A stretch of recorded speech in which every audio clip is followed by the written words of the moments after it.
Shalom. Shalom. Maranatha. Maranatha. Yuk kita berdiri, kita mulai ibadah malam ini. Pertolongan kita datang dari Tuhan, pencipta langit bumi dengan segala isinya.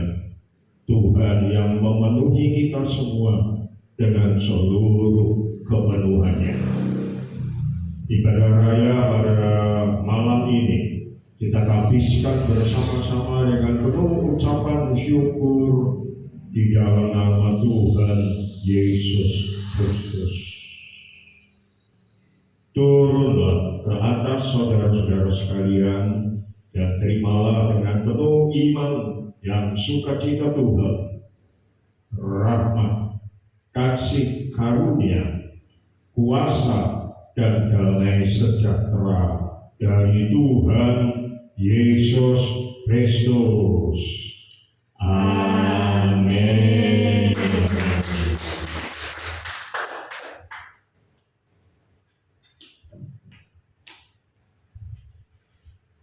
Shalom. Shalom. Mari Bapak Ibu, malam hari ini kita akan merayakan perayaan Roh Kudus untuk yang terakhir di malam hari. Mari kita mau datang ke hadirat Tuhan, kita mau menaikkan pujian Roh Kudus hadir di sini. Roh Allah yang Maha Suci.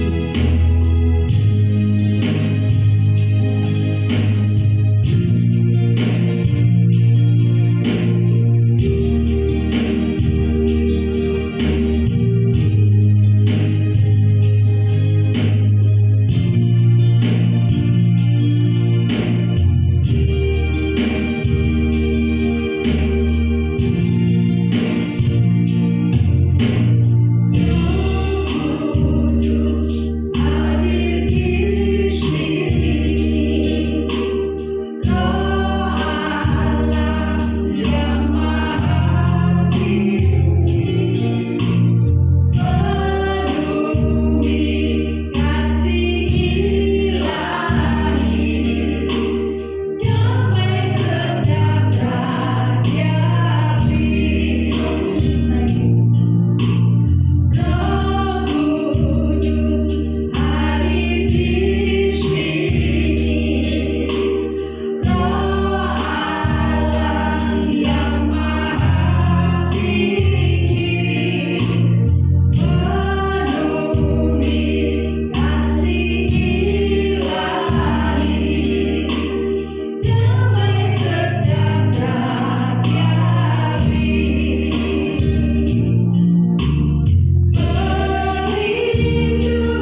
Tuhan Yesus Kristus kami sudah berdoa.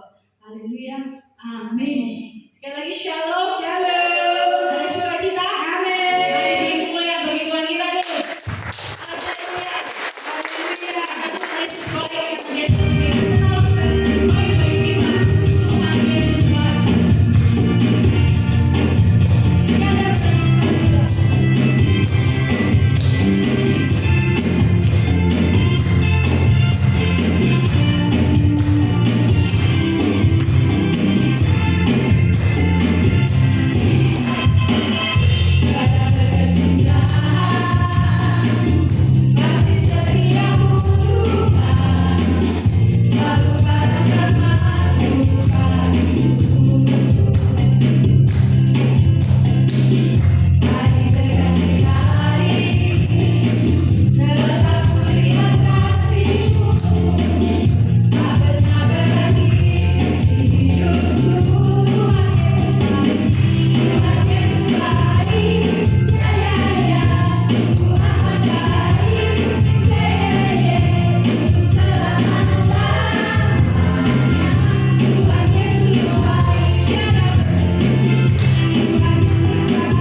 mengembalikan persembahan yang sudah Tuhan beri.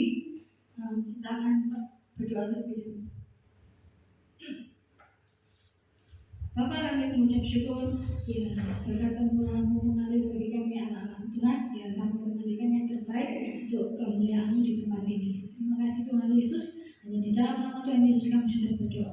Haleluya. Amin. Amin. Satu pujian berkat anak cucu.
hati kami untuk menjadi lembut, untuk kami dapat simpan, dapat tanam, dan dapat kami hidup firman itu berbuah bagi kami dan kehidupan kami, dapat memasmurkan nama Tuhan dalam kehidupan kami, memberkati hamba menyampaikan firman Tuhan yang disampaikannya daripadamu, dan kami percaya dengan mulia dan amin. Terima kasih Tuhan Yesus, di dalam nama Tuhan Yesus Kristus kami sudah berdoa.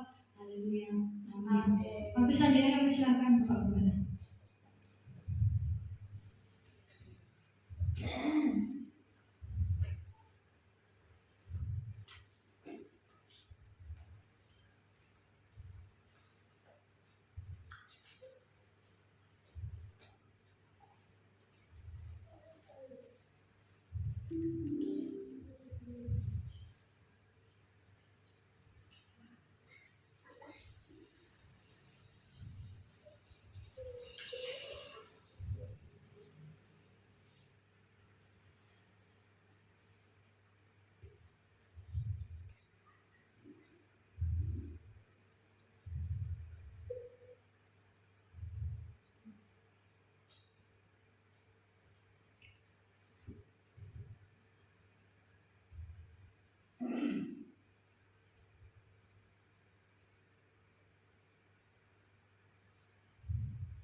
Shalom.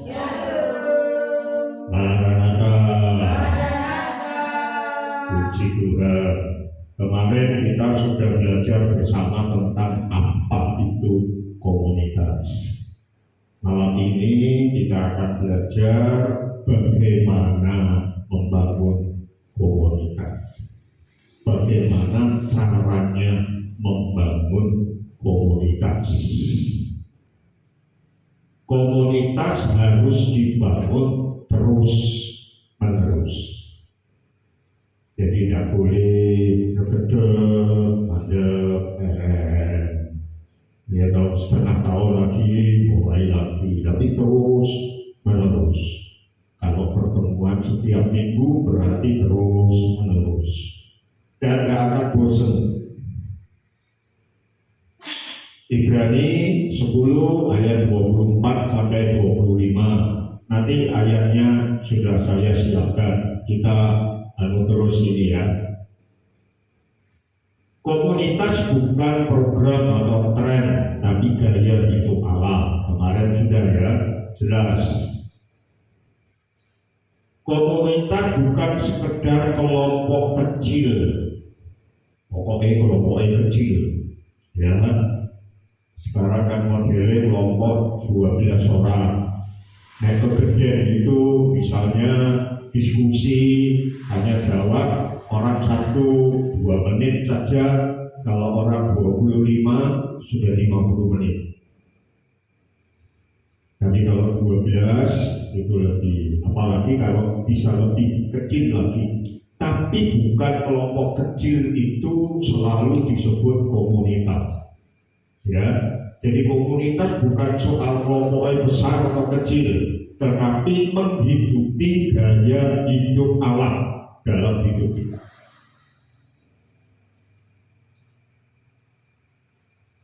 Ini Ibrani 10 ayat 24 sampai 25. Dan marilah kita saling memperhatikan supaya kita saling mendorong dalam kasih dan dalam pekerjaan baik. Jadi ini gaya hidup Allah, saling memperhatikan, saling menolong, saling berbalas-balasan. Janganlah kita menjauhkan diri dari pertemuan-pertemuan ibadah kita seperti dibiasakan oleh beberapa orang. Tetapi marilah kita saling menasihati dan semakin giat melakukannya menjelang hari Tuhan yang mendekat. Yang di belakang bisa baca ya. Jadi saling, lalu tidak boleh.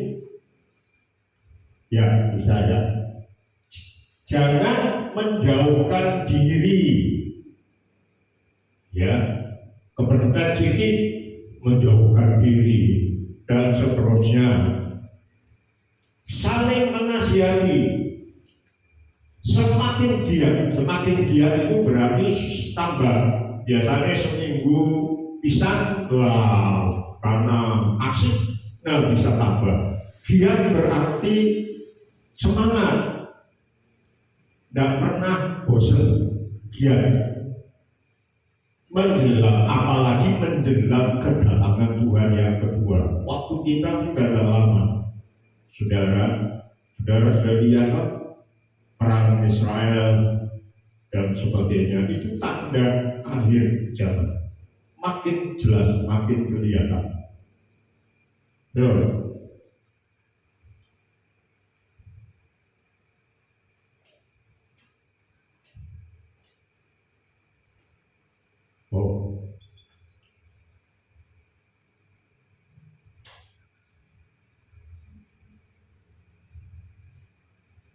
Keterbukaan. Bagaimana membangun komunitas? Syaratnya yang paling utama adalah keterbukaan. Seringkali kita saling tertutup. Ketika ditanya, kamu gimana keadaanmu? Baik-baik saja. Rukun ada bujumu, padahal berpadu. Baik, rukun. Karena apa? Tertutup. Syarat komunitas yang paling utama adalah keterbukaan. Jadi kalau kita datang dalam sebuah komunitas atau menjadi anggota komunitas, harus siap keterbukaan. Komunitas palsu dan komunitas sejati. Nah, nanti kita akan melihat dalam hal keterbukaan ini apa bedanya komunitas palsu dan komunitas sejati. Saudara, ini digambarkan, ini Pak Paulus, ini Pak Agus. Mirip kok, ganteng kok. Iya dong. Dinding penghalang. Ini ada dindingnya. Nah, yang komunitas palsu itu hanya di permukaan saja. Ya, jadi tindakan, pikiran, perasaan itu kalau ketemu hanya di permukaan kok, basa-basi kok. Ya, basa-basi. Apalagi yang di dalam motivasi, ingatan dan sikap sudah tertutup, itu seperti gunung es yang di bawah. Orang ketok dikorek kaya apa aja orang metu. Ya, jadi hanya permukaan kok. Itu komunitas palsu. Jadi Roh Kudus nggak bisa menembus karena ada penghalang. Penghalangnya apa? Nah ini hanya permukaan saja. Tindakan, pikiran, perasaan ini di atas, berarti ini permukaan. Lalu motivasi, isi hati kita yang paling dalam, ingatan masa lalu dan sebagainya, lalu sikap itu tersembunyi. Jadi cuma basa-basi. Jadi karena ada dinding penghalang, penyangkalan, resok ketemu. Ya, komunitas palsu. Nah, ini mari kita sudah lihat gambarnya ya. Anggota hanya mengenal dan bersekutu yang di permukaan saja. basa-basi. Ya, jadi tidak ngomong yang sebenarnya, yang di dalam isi kok, ya, kok biye tidak bisa terbuka. Memang umumnya orang kalau belum percaya kepada seseorang sulit terbuka. Ya, nanti wis kenal percaya, makin kenal baru mulai berani terbuka cerita. Ya, hal-hal yang di bawah permukaan, motivasi itu isi hati yang paling dalam, keinginannya. Ya, ingatan, sikap-sikap sangat dipengaruhi oleh kedagingan, itu terpendam di dalam dan akan kewentuk. Yakobus 4 ayat 1-4 itu nanti kita baca. Tidak terjamah oleh Roh Kudus. Jadi seperti gambar tadi, Roh Kudus mau masuk nggak bisa, ada penghalang. Ya, jadi tidak terjamah oleh Roh Kudus. Jadi komunitas itu kering. Komunitas itu tidak ada keakraban, tidak ada saling percaya, curiga, mencurigai. Kok aku nek cerita, ojo-ojo tambah dimanfaatkan. Ya, lebih baik itu komunitas palsu. Tidak ada perubahan. Ketemu setahun ya wis tahun perubahan. Tidak ada saling menegur, saling menasihati, saling menanggung beban, nggak ada. Jadi kamu itu perlu apa? Apa yang aku bisa bantu? Wah, aku baik-baik saja kok. Tidak ada perubahan, saudara. 1 tahun ya, gitu aja. Bahkan mungkin tambah bisa bengkak. Nah ini Yakobus pasal 1 ayat 1-4 ya. Ini 2 ayat dulu. Dari manakah datangnya sengketa dan pertengkaran di antara kamu? Bukankah datangnya dari hawa nafsumu yang saling berjuang di dalam tubuhmu? Kamu mengingini sesuatu, tetapi kamu tidak memperolehnya. Lalu kamu membunuh. Membunuh ini bukan hanya mateni kayak Vina itu ya, dibunuh, sangat ada filmnya. Sudah nonton? Aku belum.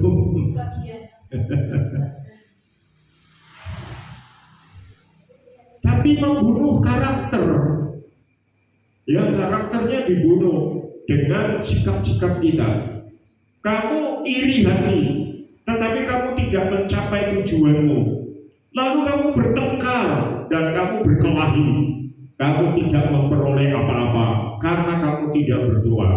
Jadi komunitas palsu itu seperti ini.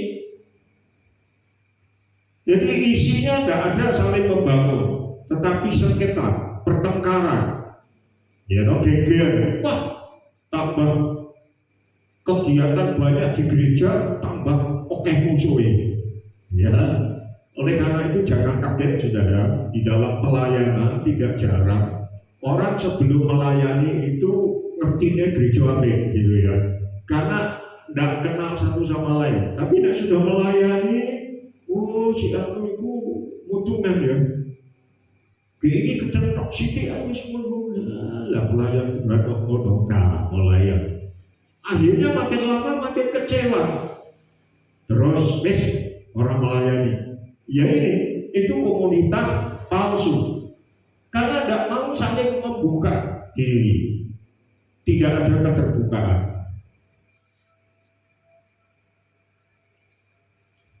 Ayat 3 dan 4. Atau kamu berdoa juga, tetapi kamu tidak menerima apa-apa. Doa bareng-bareng di komunitas, tapi tidak menerima apa-apa. Karena kamu salah berdoa.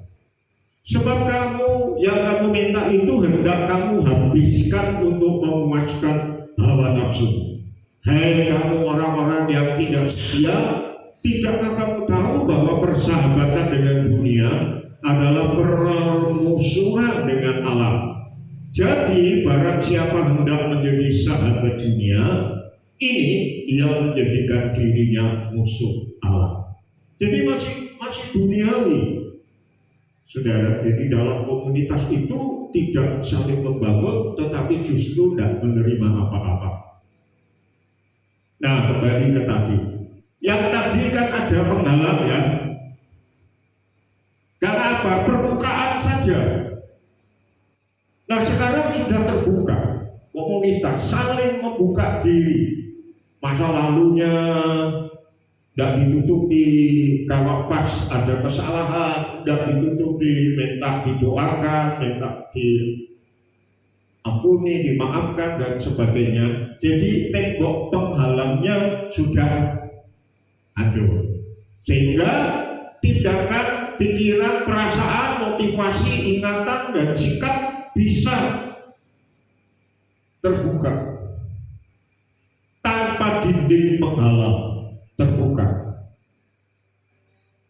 sehingga Roh Kudus bisa langsung tembus. Dua-dua dapat berkat dari Roh Kudus karena saling terbuka, tidak ada penghalang. Terjadi kesembuhan batin, terjadi pemulihan dan seterusnya dan seterusnya. Jadi harus ada keterbukaan. Komunitas sejati 1 Yohanes 1 ayat 7. Nanti ayatnya kita baca. Pertama, hidup dalam terang. Kita tidak hidup dalam gelap, artinya nutup-nutupi. Tetapi terang, salah ya, ngaku salah. Ya, jadi semua tidak ada yang ditutupi, terang, terbuka, bersedia apa adanya, berani terbuka, berani membuka memori masa lalu kita. Saudara, jadi kalau ada hal-hal yang nggak baik masa lalu, aku gitu ini, nggak apa-apa. Sehingga semua open, semua terbuka, saling ngerti jeroning hati ini. Ya, Roh Kudus bekerja dengan leluasa, terjadi pemulihan dan kesembuhan. Jadi kalau saling terbuka, bisa saling mengaku dosa, lalu diampuni dan sebagainya. Biasanya kita sulit mengaku dosa, ya dong. Kalau di gereja Katolik itu mengaku dosa kan datang ke romonya, ada ruangan yang romonya di dalam, lalu yang mau ngaku dosa di sana, romonya bisa lihat orang itu, tapi orang itu tidak bisa lihat romonya. Terus ngaku dosa. Romo kemarin aku nyolong, ya, dan seterusnya dan seterusnya. Ya, tapi kalau sudah ketemu 2-3 orang, terus saling mengaku dosa, biasanya gak gampang. Nutup video lebih cenderung gitu. Nah ini masa lalu. Nah ini ayatnya. Tetapi jika kita hidup di dalam terang, sama seperti dia ada di dalam terang. Terang itu artinya tidak ada yang ditutupi, tidak ada sisi gelap yang disembunyikan, tapi dibuka supaya terang Tuhan menerangi.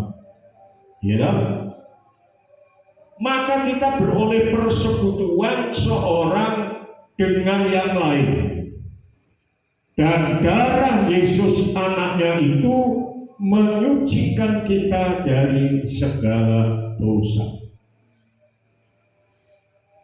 Ayat yang lain menyatakan saling mengaku dosa. Aku berdosa. Terus bersama-sama minta ampun. Kalau enggak pas benci atau marah nih seseorang, aku lagi jengkel kan. Lalu saling memaafkan. Itu hidup dalam terang. Itu komunitas sejati. Keterbukaan adalah modal besar untuk pemulihan.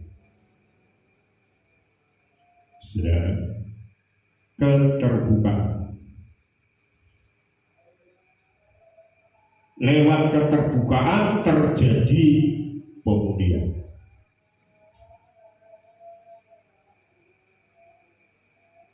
Takut keterbukaan dalam kebenaran. Nah ini seringkali jadi masalah kita. Takut aku nek aku dosa terbuka. Wah ya kok izin loh aku. Ada 5 orang, 4 orang tahu mengenai masa laluku, mengenai dosaku. Wah izin. Takut. Apalagi kalau pernah ngalami. Baru cerita aku kemarin ini ya. Siksoe sak pasar gawok semua ngerti. Orang-orang yang kita kaget loh, bilang aku kenapa? Ya PDI jarene ini ya, waduh. Yang kita takuti seperti itu kan? Yesaya 51 ayat 7 dan 8. Bagi yang takut keterbukaan dalam kebenaran ya. Jadi kita cerita apa adanya. Salah ya salah. Dengarkanlah aku hai kamu yang mengetahui apa yang benar. Hai bangsa yang menyimpan pengajaranku dalam hatimu. Janganlah takut jika diaibkan oleh manusia, dan janganlah terkejut jika dinista oleh mereka. Kita mulai belajar terbuka karena kita tahu itu yang harus dilakukan sesuai dengan firman Tuhan. Kebenaran, aku salah. Kebenarannya diungkapkan, aku salah. Ya, tapi kalau kita simpen berarti kita menyembunyikan kesalahan. Apalagi kalau kita menutupi, bukan menutupi saja, tetapi orang kok, aku orang menolak. Nah, berarti apa? Menipu, salah, tapi ngakuni orang. Nah, di sini kalau kita tahu kebenaran, aku salah. Nah, kebenarannya apa? Ya sudah, mau memang salah.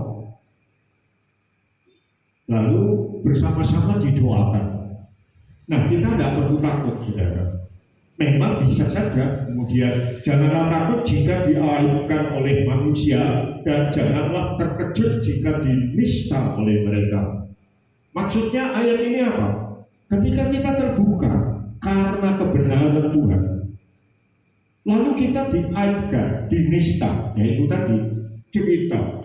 Teman kita itu langsung cerita ke orang lain, cerita orang lain cerita lagi. Nah biasanya cerita kan ditambah-tambahin gitu. Lalu kita, aduh aku diaibkan, tiwas terbuka sesuai dengan kebenaran Tuhan, kok tambah gini Tuhan, tambah malu aku, dinista. Jangan takut, firman Tuhan berkata apa? Yuk.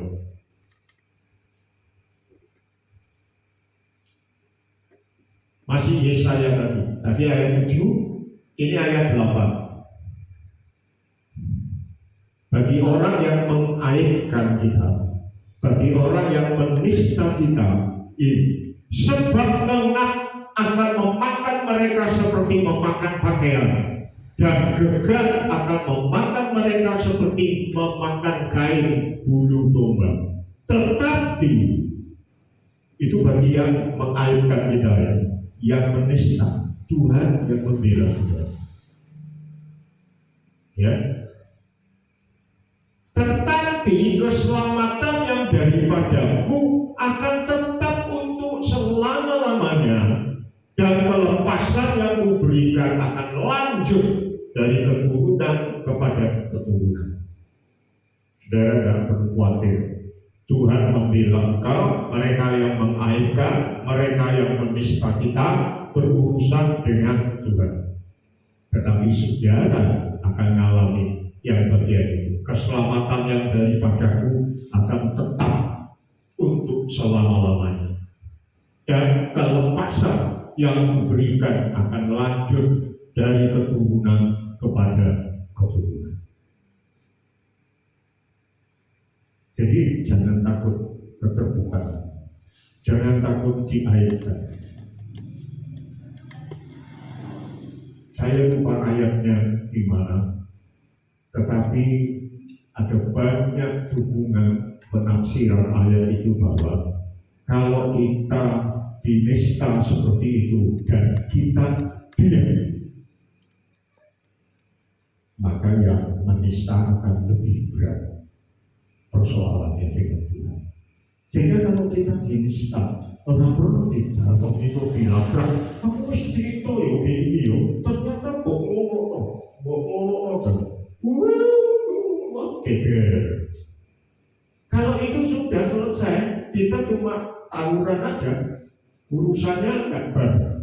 Tetapi kalau kita diam, kalau kita serahkan kepada Tuhan, dua ayat di dalam Yesaya 51 ayat 7 dan 8 itu berlaku. Tuhan membela saudara, Tuhan berurusan dengan orang yang mengaitkan saudara, yang menista saudara, tapi saudara mengalami keselamatan untuk selama-lamanya. Bahkan kelepasan akan diberikan kepada keturunan-keturunan kita. Ya, jadi Tuhan menjamin ini. Keterbukaan dimulai dari mana? Pimpinan, pemimpin, komunitas. Pimpinan itu artinya kalau gereja ini pimpinan itu kami berdua harus mulai keterbukaan. Terus pimpinan, pemimpin itu nanti komunitas di mana saudara ada itu pasti akan menonjol ada yang di pemimpinnya. Ya, lalu semua anggota komunitas. Jadi kita semua harus mulai dengan keterbukaan. Saya ingin mengatakan bahwa ini perlu dilatih. Memang nggak bisa hari ini saya ngajar terus besok langsung jadi semua baik, enggak. Pasti ada hal-hal yang karena berlatih itu kan masih bisa jatuh, masih bisa apa ya. Tetapi saudara sudah mengerti patokannya. Pokoknya aku mau benar di hadapan Tuhan, disuruh terbuka.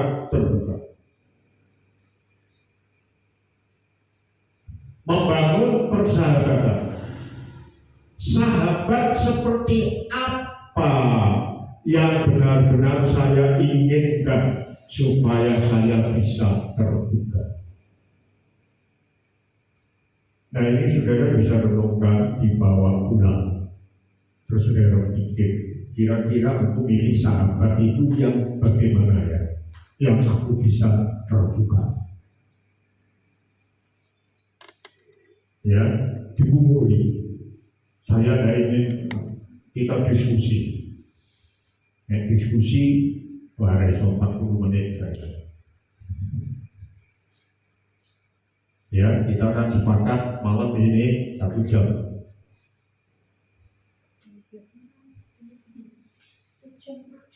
Puji-pujian 20 menit, tadi 30 menit.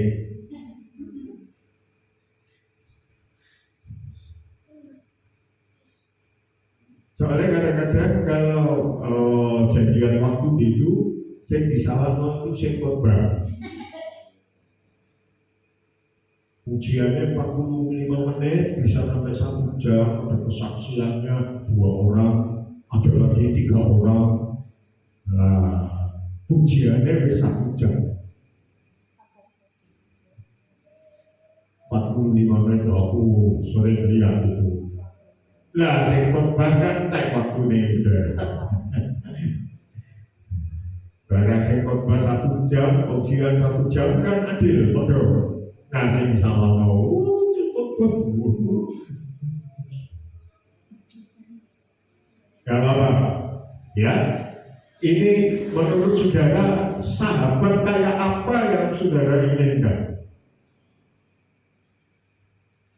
Syaratnya apa? Maksudnya gitu ya. Aku pengen punya sahabat yang A, B, C, D. Mungkin ada yang tak undang-undang ini orang baru sudah. Itu baru sahabat. Nah, aku butuh jalur pertolongan langsung ditulungi. Itu baru sahabatku dan sebagainya. Silakan, ya. Apakah saya bersedia menjadi sahabat dengan syarat-syarat tersebut? Setelah saudara tetapkan sahabatmu harus A, B, C, D, E, lalu apakah saudara bersedia menjadi sahabat dengan syarat tersebut? Sahabat kita kan juga harus punya syarat. Nah, kira-kira kita saling setuju dengan syarat tersebut. Nah, setuju jalan. Nah, tidak, jose, aku tiwas loro hatiku, ya, dan seterusnya. Sebetulnya jawabannya sudah ada di tulisan putih itu, saudara. Di bawah itu ada tulisan putih, tapi bahasa Inggris. I ask God for a friend. Have He give me you? Artinya itu begini. Aku minta, syaratnya adalah aku minta kepada Tuhan untuk seorang teman atau sahabat. Tuhan beri aku sahabat yang baik. Syaratnya begini. Tapi Tuhan jawabnya gini. Aku minta kepada Tuhan untuk seorang teman sahabat. Dia, Tuhan, memberi aku kamu. Maksudnya ini, saudara, saya minta kepada Tuhan, sahabatku itu harus A, B, C, D, E. Lalu Tuhan tidak berkata, oh ya, wis tak kei kamu sahabatmu yang A, B, C, D, E. Senang gitu. Tapi Tuhan tidak jawab itu. Tuhan cuma jawab saya begini. Ketika aku minta kepada Tuhan untuk seorang teman sahabat, dia memberiku kamu. Jadi syarat-syarat tadi gak digubris oleh Tuhan. Tapi ini loh, sahabat. Ngerti maksudnya, saudara? Jadi Tuhan itu memberi seseorang yang mungkin tidak sesuai dengan keinginan saudara, tetapi itu yang diberi oleh Tuhan kepada saudara. Ini loh. Jadi kalau saya boleh memberi ilustrasi itu, Tuhan, aku pengen sahabatku itu kayak A, B, C, D. Itu baru sahabatku. Tapi Tuhan tidak memberi aku A, Tuhan tidak memberi aku B, Tuhan tidak memberi aku C, Tuhan tidak memberi aku D, tapi Tuhan memberi kamu. Ini terus ya. Agus terus ya.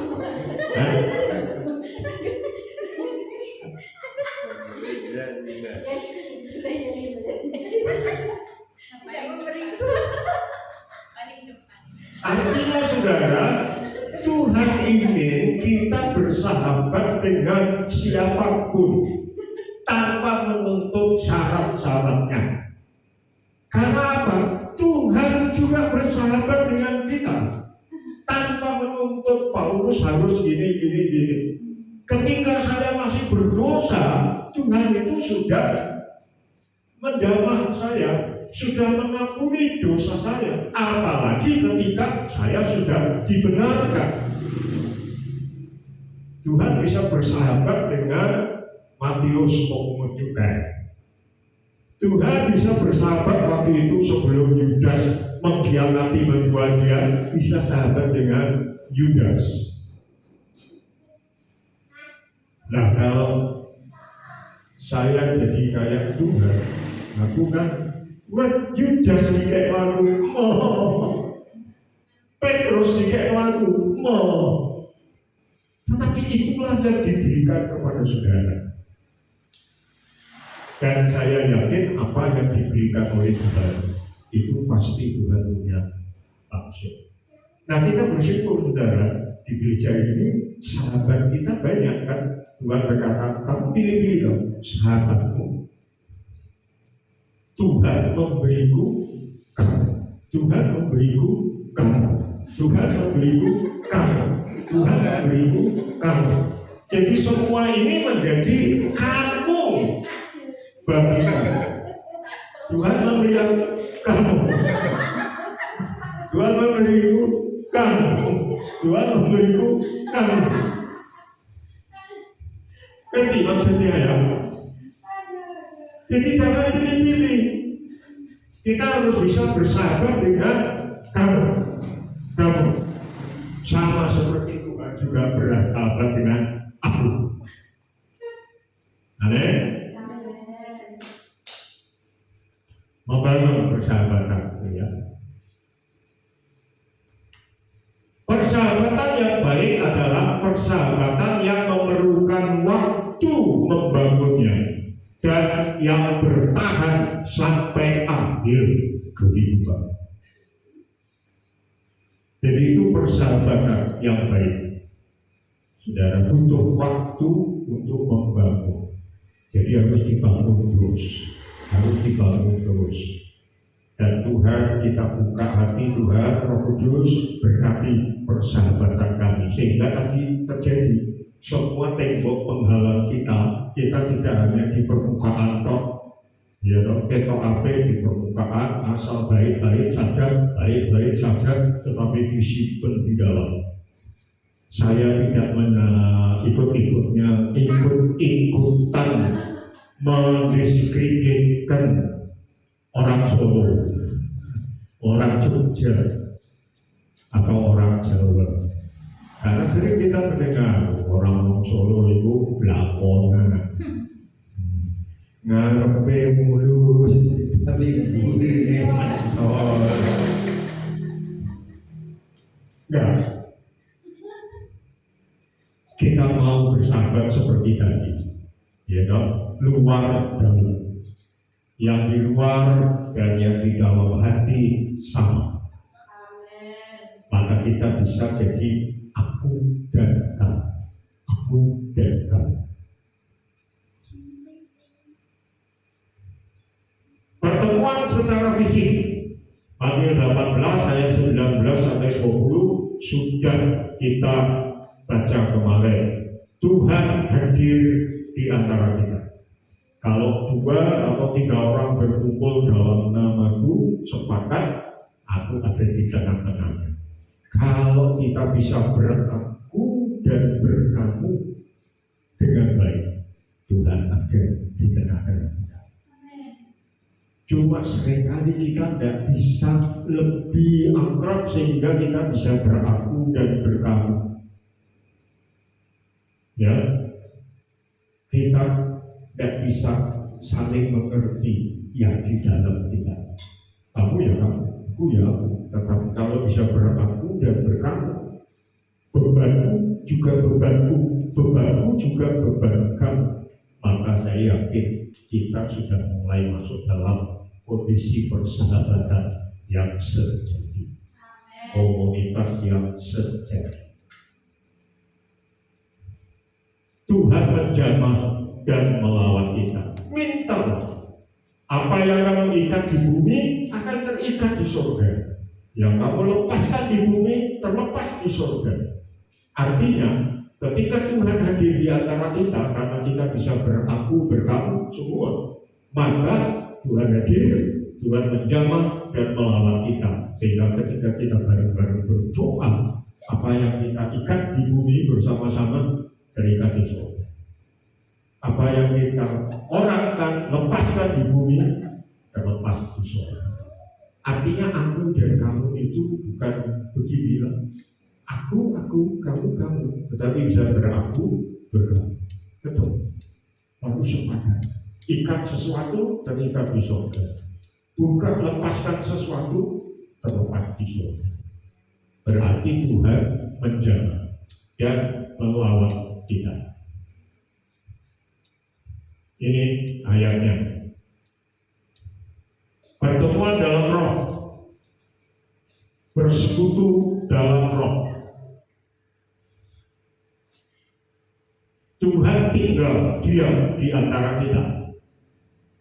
Kita jadi rumah Tuhan. Ayatnya ini.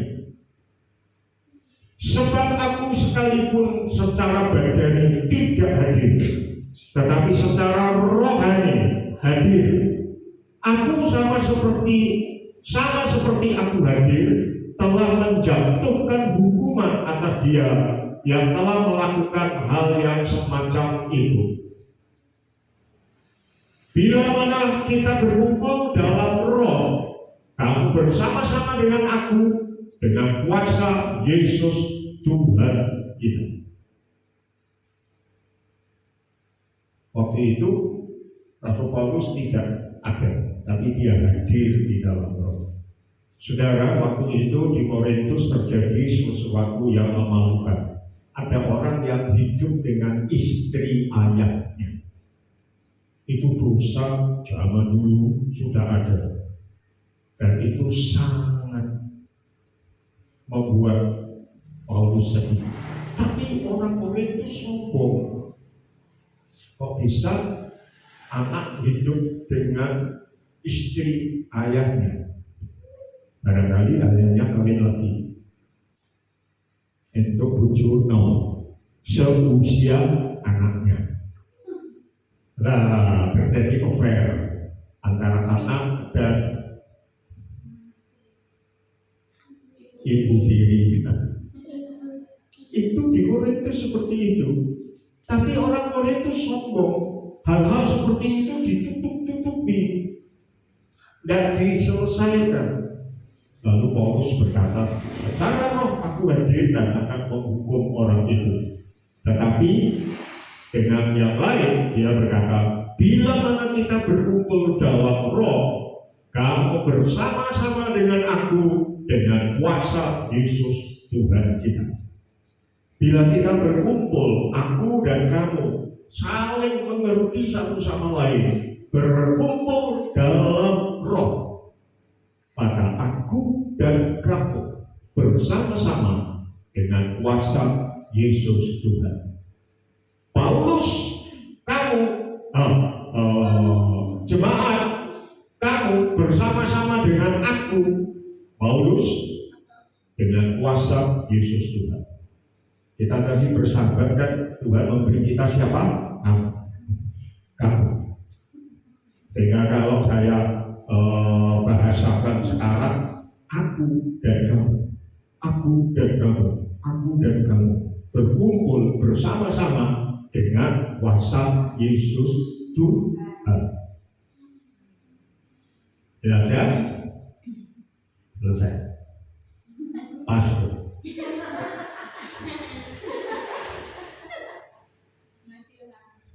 Ya dong, aku 40 menit dong, kan aku dapat jatah 30 sampai 40 menit. Baik saudara, jadi ini saya sampaikan secara cepat. Pasti nanti kalau kita sudah mempunyai kesepakatan untuk belajar bersama setiap minggu sekali atau bagaimana nanti kita atur, maka hal-hal seperti ini akan kita perdalam lagi. Sambil kita mulai menggalang komunitas. Sekarang ini kan saya dengan saudara jarang ketemu. Ya dong, nanti kita akan lebih sering usahakan bisa ketemu. Amin. Sehingga kita bisa menjadi komunitas yang beraku kamu. Ya, bersama-sama kamu, bersama-sama dengan aku, dengan kuasa Yesus Tuhan. Amin.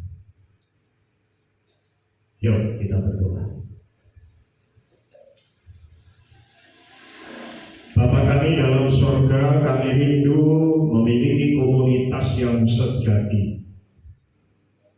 sama seperti Engkau sudah menyatu dengan hidup kami masing-masing.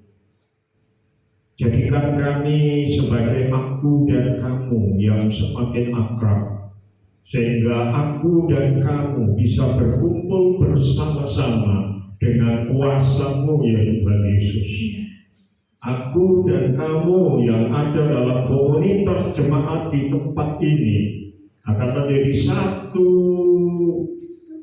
jemaat yang murni, yang sebenarnya bukan komunitas palsu, tetapi komunitas yang sejati. Sehingga kuasa-Mu bekerja di antara kami, karena Engkau ada di tengah-tengah kami dan memberkati kami. Terima kasih Bapak, terima kasih. Berkati ibadah besok pagi ya Tuhan, sebagai perayaan Roh Kudus, kelahiran gereja, dan bagaimana Roh Kudus sudah bekerja dari awal sampai hari ini terus-menerus semakin besar, dan kami rindu menikmatinya juga di tempat ini. Kami mau belajar, kami mau diajar oleh Roh Kudus, kami mau jadi murid-murid, sesama murid. Aku dan kamu adalah sama-sama murid Tuhan. Terima kasih Bapak. Dalam nama Tuhan Yesus Kristus kami sudah berdoa. Amin. Mari kita berdiri, saudara. Haleluya. Saudaraku yang terkasih, Tuhan memberkati kita semua untuk bisa membina keterbukaan, melatih keterbukaan, sama seperti Engkau kehendaki ya Tuhan. Ajar kami untuk saling memperhatikan, saling peduli, saling mengaku dosa, saling mengalami pengampunan dari Tuhan, sehingga tidak ada dusta di antara kami, tetapi Engkau membuka persahabatan yang sejati. Engkau sahabat orang berdosa, kami adalah sahabat-sahabat-Mu, dan kami semua juga mau menjadi sahabat satu sama lain, sehingga bersama-sama ya Tuhan Yesus kami membangun persahabatan yang sejati, sehingga Engkau bekerja lebih leluasa di antara kami. Terima kasih Bapak. Dalam nama Tuhan Yesus Kristus kami sudah berdoa. Sekarang saudaraku yang kekasih, terimalah berkat Tuhan. Terimalah kasih karunia dan damai sejahtera dari Tuhan Yesus Kristus. Kasih sayang dari Bapa kita yang di surga, serta persekutuan Roh Kudus menyertai saudara sampai selama-lamanya. Amin. Kiranya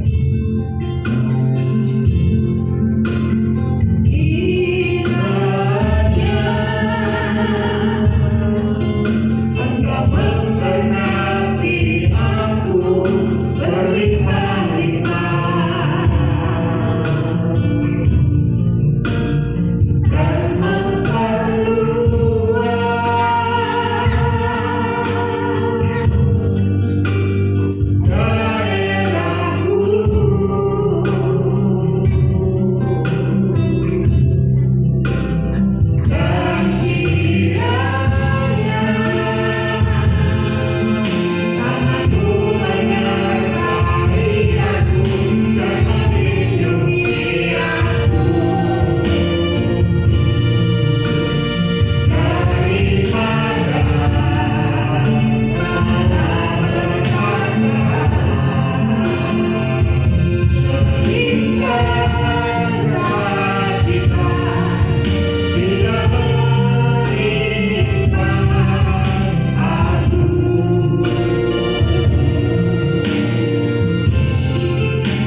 Hanya otak aneh hati sih.